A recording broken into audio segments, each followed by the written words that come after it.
Hi friends, ഇതൊരു breakfast വ്ളോഗാണ്. ഞങ്ങൾ കോയമ്പത്തൂരിൽ നിന്ന് ബാംഗ്ലൂർക്ക് പോകുന്ന റൂട്ടിൽ കണ്ട ഒരു ഷോപ്പാണ്. ഷോപ്പല്ലൊരു റെസ്റ്റോറൻറ്റ് പേര് വന്നിട്ട് ശ്രീ ആര്യാസ് എന്നാണ്. അത്യാവശ്യം നല്ലൊരു റെസ്റ്റോറൻ്റ് ആയിരുന്നു. അപ്പോൾ ഇതൊക്കെയാട്ടോ കഴിച്ച്. ഞാൻ എപ്പോഴും എവിടെ പോയാലും മസാല ദോശ മാത്രമേ കഴിക്കാറുള്ളൂ. പിന്നെ എൻ്റെ ഹസ്ബൻഡ് ബ്രേക്ക്ഫാസ്റ്റ് എനിക്ക് വേറെ ഓപ്ഷൻ ഇല്ല, മസാല ദോശ മാത്രമാണ് എനിക്ക് എവിടെ പോയാലും ഓപ്ഷൻ ഉള്ളത്. എനിക്ക് അത് മാത്രമേ കഴിക്കാൻ തോന്നാറുള്ളൂ. കുറേ മെനൂസ് ഉണ്ടെങ്കിലും അത് അത്യാവശ്യം നല്ലതായിരുന്നു, കുഴപ്പമില്ലായിരുന്നു.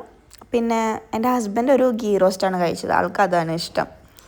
അങ്ങനെ അത് കഴിച്ചു. പിന്നെ അവിടുത്തെ ഒരു ഹോർലിക്സ് ഓർഡർ ചെയ്തു. അവിടുന്ന് നല്ലതായിരുന്നു കേട്ടോ, ഹോർലിക്സൊക്കെ അടിപൊളിയായിരുന്നു, എനിക്ക് ഭയങ്കര ഇഷ്ടമായി, നല്ല ടേസ്റ്റി ആയിരുന്നു.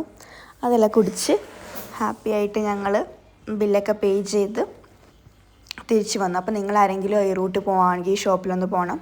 ശ്രീ ആര്യാസ് എന്നാണ്, കോയമ്പത്തൂർ ബാംഗ്ലൂർ റൂട്ടിൽ ഉള്ള ഒരു ഷോപ്പാണ്, അടിപൊളിയാണേ.